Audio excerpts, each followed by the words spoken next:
ओम साई राम। मैं अनुभूति आप सभी लोगों का हार्दिक अभिनंदन करती हूँ। साई अनुभूति चैनल में अनुभव की श्रृंखला से एक बार फिर से बहुत प्यारा और अनोखा सा अनुभव लेकर आप सभी लोगों के समक्ष उपस्थित हुए। लेकिन उससे पहले चलिए सभी लोग बाबा का जयकारा लगा दें।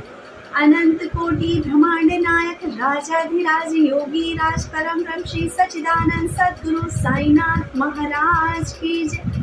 ओम साई राम।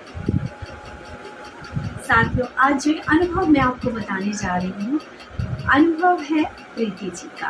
प्रीति जी जो कि अयोध्या वासी हैं, और प्रीति जी का जो ये अनुभव है, जब आप सुनेंगे तो आप वाकई ही कह उठेंगे कि बाबा को यदि दिल से पुकारो तो बाबा कष्ट हरने के लिए आ ही जाते हैं। तो चलिए शुरू करते हैं प्यारा सा अनुभव जो कि भेजा है प्रीति जी। प्रीति जी बताती हैं कि दीदी, एक दिन सुबह के वक्त मेरा भतीजा स्कूल गया और रास्ते में उसे चक्कर आ गया। वो साइकिल पे था और मेन रोड पे बीच में ही वो रास्ते में चक्कर खा के गिर गया साइकिल से। ये कहते हैं कि दीदी, जो रोड है वो चलता हुआ रोड है, कुछ भी हो सकता था, मेजर एक्सीडेंट हो सकता था, लेकिन साईं की कृपा से उसका कोई इस तरह का एक्सीडेंट तो नहीं हुआ, लेकिन उसके हाथ में चोट आ गई। ये कहते हैं दीदी की चोट ऐसी थी कि जब डॉक्टर को दिखाने गए तो डॉक्टर ने कहा सर्जरी करनी पड़ेगी और सर्जरी में 25,000 रुपये तक का खर्चा आएगा। ये कहती हैं दीदी कि मेरे भाई और मेरी माँ की आर्थिक स्थिति इतनी स्ट्रॉन्ग नहीं है कि वो 25,000 रुपये खड़े खड़े ही निकाल पाए। ये कहती हैं दीदी कि हम बस पैसों के इंतज़ाम में जुटे हुए थे कि कहीं से पैसों का इंतज़ाम हो जाए और हमारे बच्चे का ऑपरेशन हो जाए। लेकिन दीदी 24 घंटे बीतने को आ रहे थे और कहीं से भी पैसों का इंतज़ाम नहीं हो पा रहा था। ये कहती हैं कि दीदी, फिर मुझे सुबह ऐसा लगा क्यों ना अपने साईं को पुकारे और कष्ट निवारण मंत्र का जाप करें। ये कहती हैं कि मैंने अपने भाई से कहा कि चल दोनों मिलकर कष्ट निवारण मंत्र का जाप करते हैं और बाबा को मदद के लिए पुकारते हैं। ये कहते हैं दीदी, हम दोनों भाई बहनों ने मिलकर कष्ट निवारण मंत्र का जाप किया और कष्ट निवारण मंत्र खत्म हुआ और उसके बाद जो 24 घंटे में नहीं हो पाया था, अचानक से हो गया और हमारे पास मदद पहुंच गई और पैसों का इंतज़ाम हो गया। हम अपने भतीजे को लेकर डॉक्टर के पास पहुँचे। दीदी, जहाँ डॉक्टर ने 25,000 रुपये कहा था ऑपरेशन में लगेंगे, वहीं वो ऑपरेशन 15,000 रुपये में हुआ। दीदी, मैं आपको उस पर की कंडीशन क्या बताऊँ कि साईं के लिए तो हमारे मन में जो श्रद्धा हुई कि बाबा वाकई तेरा कष्ट निवारण मंत्र जब पढ़े तो कष्ट हरने के लिए आ जाता है। वाकई बाबा, तू चाहे तो कुछ भी हो सकता है, तेरे को एक बार सच्चे दिल से पुकारे तो वाकई मदद के लिए आता है। ये कहती हैं दीदी, पता है हमारे घर की आर्थिक स्थिति इतनी स्ट्रॉन्ग नहीं है। हमारा जो भतीजा है ना, उसके हाथ में दर्द था, असहनीय दर्द। आप समझ सकते हैं कि जब डॉक्टर ने कहा होगा कि सर्जरी होगी, ऑपरेशन होगा, 25,000 रुपये लगेंगे, तो क्या उसकी चोट छोटी मोटी लगी थी? नहीं, उसकी जो अंदरूनी ये चोट थी वो छोटी मोटी नहीं थी। लेकिन फिर भी वो बच्चा जानता था कि अगर मैं तड़पूंगा, मैं रोऊंगा तो मेरे घर वाले परेशान हो जाएंगे। वो 15 और 16 साल का बच्चा अपना दर्द सहन कर रहा था। ये हम परिवार वालों से देखा नहीं जा रहा था। हम कर भी क्या सकते थे? कोशिश कर रहे थे पैसों के इंतज़ाम की, लेकिन गरीब को पैसे देता कौन है इतनी जल्दी? कहाँ से इतनी जल्दी इंतज़ाम हो जाता? लेकिन जिसकी कोई नहीं सुनता उसकी साईं सुनते, उसकी मदद के लिए साईं आ जाते। और ऐसे ही हमारे भतीजे की मदद के लिए साईं आ गए। साक्षात ईश्वर हमारी मदद के लिए पहुंचा। इसके अलावा दीदी, 2-3 दिन बाद मेरे एक भतीजे की और चोट लग गई। ये कहते हैं दीदी, उसके भी बाएं हाथ की तरफ चोट लगी। उसके बाद हमारा एक मंझला भतीजा है, उसकी भी साइकिल से गिरने के बाद चोट लग गई। ये कहते हैं दीदी, पता नहीं अचानक तीनों बच्चों की चोट लगी और उसके बाद तो जो हमारा चौथा भतीजा है जो कि काफ़ी छोटा है, सबसे छोटा है वो, उसके भी चोट लग गई। अब हमें ये समझ नहीं आ रहा था कि एक के बाद हमारे घर में सारे बच्चों पे चोट लगती जा रही है। ये कहते हैं दीदी कि मुझे बहुत परेशानी और बहुत दुख लग रहा था कि आखिर ऐसा हो क्या रहा है, कौन से ग्रह हैं जो खराब हो गए हैं, जो बच्चों के लगातार चोट लगती जा रही है। ये कहते हैं दीदी, मैंने अपनी मम्मी से बोला कि अनिल भैया के यहाँ पे हवन करा लो, जो भी ग्रह दोष है, कुछ भी बाधा हमारे घर पर पड़ी है, वो सब शांत हो जाएंगे।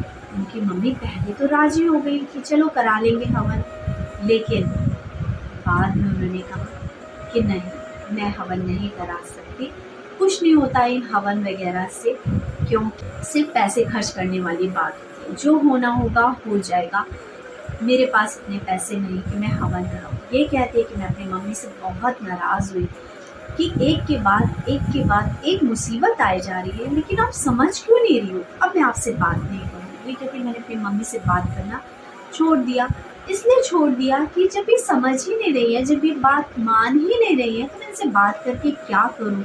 दुख इतना है कि सहन नहीं हो रहा, लेकिन बात है कि जो इन्हें समझ में नहीं आ रही। ये कहती है मैंने अपनी मम्मी को से 2-3 दिन बात नहीं करी। ये कहती है उसके बाद मेरे 3 भाई हैं, उसमें से मंझले भाई का फ़ोन आया और उसने कहा कि तू अनिल जी से कह और हवन की डेट फिक्स कर दे, हवन करा दे, मैं पैसे भेज दूँगा।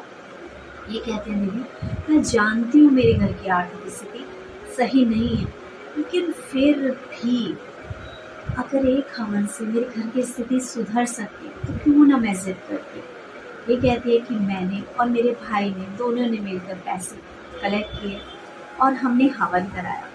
इनका जो हवन हुआ था 16 तारीख को, यानी 16 अप्रैल को हुआ था। ये कहती है दीदी, हवन कराने के बाद मेरे घर में शांति हो गई, मेरे घर में जो बच्चों पे चोट लग रही थी वो लगना बंद हो गई। ये कहती है दीदी, जहाँ चोट लगना बंद हुई वहीं मैं इस हवन का एक दूसरा चमत्कार आपको बताती हूँ। प्रीति जी बताती हैं दीदी कि मेरा मंझला भाई है, मेरा मंझले भाई को 10 साल बाद पता चला कि उसकी वाइफ का किसी और के साथ अफेयर है। ये कहती है दीदी उसकी लव मैरिज है, लेकिन फिर भी ऐसा हुआ, और जब शादी के 10 साल बाद उसको पता चला कि मेरी वाइफ का रिलेशन किसी और के साथ है, तो घर में बहुत अशांति मच गई, कलेश हुए, मारपीट हुई, जैसा कि हो सकता था इस सिचुएशन में वही सब कुछ हुआ। ये कहती है लेकिन मेरी भाभी मानने के लिए तैयार ही नहीं है। मेरी भाभी ने कहा मैं उसे नहीं छोड़ सकती, तुझे छोड़ सकती, मैं तुझे छोड़ूंगी, और वो घर छोड़ कर निकले। ये कहते इधर मेरा भाई जो किसे इतना प्यार करता था वो सुसाइड अटेम्प्ट करने लगा। उसने कहा अगर ये मेरे साथ ही नहीं है तो मैं जी के क्या करूँगा, तू मुझे छोड़ सकती है लेकिन मैं तुझे नहीं छोड़ सकती। ये कहते हैं कि घर में सब इतने परेशान हो गए, सबने उसे बहुत समझाया कि जोर जबरदस्ती जिससे कुछ नहीं होता, ये जाना चाहती है तो इसे जाने दे, प्लीज़ तू अपने साथ ऐसा कुछ मत कर। हमने सब लोगों ने हाथ जोड़े उसके आगे कि प्लीज़ तू ऐसा मत कर, अपने को हानि मत पहुंचा, अगर ये गलत निकल गई तो उसकी सजा तू क्यों दे रहा है अपने आप। ठीक है, किसी तरह से वो समझा तो उसका तलाक हो गया। ये कहती है तब से मेरा भाई की ज़िंदगी में जैसे बोलते हैं ना, खुशियाँ ही नहीं रही। मेरे भाई से कहा गया दूसरी शादी करने, लेकिन उसने दूसरी शादी करने के लिए साफ मना कर दिया, वो तैयार ही नहीं होता था दूसरी शादी के लिए। लेकिन दीदी पता है, जब 16 तारीख को ये हवन हुआ, मेरी मम्मी ने एक लड़की देखी और मेरा भाई का मन पता नहीं कैसे बदल गया और वो राजी हो गया। हवन के ठीक 2 दिन बाद रिश्ता पक्का। 16 तारीख का हवन था और आज मैं आपको अनुभव सुना रही हूँ। आज 26 तारीख है, आज उस लड़के की शादी। ये कहती है दीदी कि ये हवन का ही कमाल है, और वाकई अनिल जी के किए गए हवन में वाकई इतनी पावर्स है। तो मेरे भाई का रिश्ता टूट चुका था, मेरा भाई शादी करने के लिए एग्री नहीं था, आज उसकी शादी है। अगर इसे मिरेकल नहीं कहेंगे तो इसे क्या कहेंगे। मैं धन्यवाद देती हूँ अनिल जी का कि अनिल जी ने जो प्रे करी, क्योंकि मैंने इच्छा रखी थी कि मेरे घर के जितने भी दुख, कलेश, संकट है वो सब कट जाए, सब दूर हो जाए। और वही हुआ।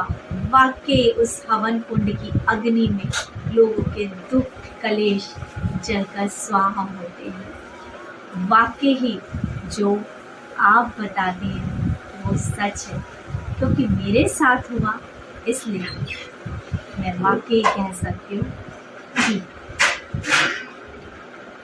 अनिल जी पूरे मन से और प्योर हार्ट से पूजा करते, पूरे प्योर हार्ट से वो लोगों की दुख तकलीफ दूर करने के लिए प्रार्थना करते हैं, जिसका असर मेरे घर पे हुआ, मेरे मंझले भाई की जिंदगी बदली। बस मैं आज यही प्रार्थना करती हूँ कि अनिल भैया से कहेंगे और आप प्रार्थना कीजिए कि मेरे भाई की जो ये ज़िंदगी है वो अच्छे से गुजरे अब, और जो उसकी वाइफ हो वो भी साईं डिवोटी हो, उसके मन में अपने पति के प्रति प्रेम हो और घर में परिवार के सभी सदस्यों के साथ अच्छे से रहे।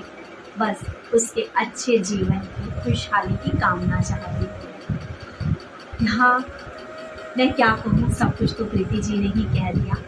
मैं तो हमेशा से ही आपको कहती हूँ कि वाकई बादशाहपुर धाम एक ऐसा धाम है जहाँ लोगों के सालों से बिगड़े हुए काम और सालों से ना हो रहे काम बन रहे हैं। एक बार पूरी श्रद्धा और विश्वास से साईं को मान के देखिए और इस बादशाहपुर धाम पर विजिट करके देखिए। बाकी हो सकता है आज जिस तकलीफ से आप जूझ रहे हो वो तकलीफ आपकी भी दूर हो जाए और आप भी प्रीति जी की तरह कह उठे कि मात्र 11 दिन में मेरा काम बना। 16 तारीख को हवन हुआ था और 26 तारीख को शादी हो गई। इसके अलावा मैं आपको ये भी बताना चाहूँगी कि प्रीति जी ने जब भी हवन करवाया तब एक हवन इन्होंने पहले कभी करवाया था और एक हवन इन्होंने जब इनके भतीजों की ज़्यादा प्रॉब्लम शुरू हुई तब इन्होंने करवाया। और इन दोनों ही हवन में बाबा ने दर्शन दिए थे। इन दोनों ही हवन कुंड में, जो कि बादशाहपुर धाम में अनिल भैया जहाँ हवन कर रहे थे वहीं ये अपने घर में हवन कुंड रख के ये भी आहुतियाँ डाल रही थी, अपने घर में भी हवन कर रही थी। और जो पहले वाली पिक्चर थी वो मुझसे डिलीट हो गई, जो उन्होंने मेरे साथ फ़ोटो शेयर करी थी। लेकिन जो अभी 16 तारीख को हवन हुआ था उसमें नारियल में किस तरह से बाबा की आईज उभर कर आई, किस तरह से बाबा ने दर्शन दिए, मुझे तो उसमें हनुमान जी के भी दर्शन हो रहे थे। मैं आपके साथ जो फ़ोटो है वो शेयर करती हूँ, आप भी दर्शन कीजिए। आपको भी यकीन होगा कि वाकई जो कहा गया है, जो बताया गया है उसमें तिल मात्र भी झूठ नहीं। हो सकता है किसी को हमारी श्रद्धा फेक लगे, लेकिन श्रद्धा और भक्ति सिर्फ महसूस की जा सकती है, लोगों को बताई जा सकती है, लेकिन उसका पूरा आनंद तो वही ले सकता है जिसने फील किया हो दिल से बाबा को, जिसने दिल से माना हो कि ये जो बैठे हैं ना ये आते हैं मदद के लिए। इनकी अस्थियाँ आज भी चलती हैं, फिरती हैं, बातें करती हैं। साईं का कहा एक वचन भी झूठा नहीं है। साईं के 11 वचनों में जो पावर्स है ना वो शायद साईं का एक सच्चा सेवक ही समझ सकता है। ये वही समझ सकता है जिसने दिल से अपने साईं को माना हो, दिल से अपने साईं को प्यार किया हो। इसी के साथ बस इतना कहना चाहूँगी बाबा के 11 वचनों के, गुरु वचनों को रखना संभाल के, एक एक वचन में गहरा राज है, जिसने जानी है महिमा गुरु की, उसका डूबा कभी ना जहाज है। गुरु वचनों को रखना संभाल के, एक एक वचन में गहरा राज है, जिसने जानी है महिमा गुरु की, उसका डूबा कभी ना जहान है। ठोकर लगे और साईं ना संभाले, ऐसा कभी नहीं हो सकता। जब हम पुकारे साईं ना आए, ऐसा कभी नहीं हो सकता। जिसकी रोशनी से रोशन जहान है, वो फरिश्ता बड़ा ही महान है। जिसने जानी है महिमा गुरु की, उसका डूबा कभी ना जहाज है, इसका डूबा कभी ना जहाज है। इसी के साथ ओम साई राम, जय साई राम। और बाबा के जो प्यारे प्यारे अनुभव आप अभी तक अपने पास सहेज के रखे हैं, वो चैनल के साथ शेयर कीजिए, क्योंकि साईं की लीलाओं का गुणगान करना और साईं की लीलाओं का वर्णन करना ही साईं की एक सच्ची सेवा है, साईं की एक सच्ची भक्ति है। और इस भक्ति को करते करते हम उस व्यक्ति तक पहुंच जाते हैं जिससे इस पल, इस क्षण हो सकता है साईं की ज़रूरत हो सकता है मदद की ज़रूरत हो, और एक पल वो रुक कर साईं को प्यार से पुकारे, श्रद्धा से पुकारे और कहे, आ जाओ साईं, मेरे कष्ट हरने भी, मेरे दुख हरने भी, जैसे इस डिवोटी कह रहे। तो क्या पता बाबा उसके पास भी उसकी सच्ची श्रद्धा देखकर पहुंच जाए, और वो भी एक दिन हमारे साथ चैनल पे जुड़कर यही कहे कि दीदी, एक दिन मैंने आपका एक वीडियो देखा था, मैं उस वक्त बहुत परेशान था, मैंने भी बाबा से मांगा और बाबा ने मेरी झोली भी भर दी, मेरा दुख भी हर दिया। इसी के साथ सच्ची श्रद्धा और सच्ची भक्ति ही चमत्कार की जननी होती है। जिस दिन इस बात पे विश्वास हो जाएगा, उस दिन साईं की सत्ता को आप भी स्वीकार करें। ओम साई राम, जय साई राम।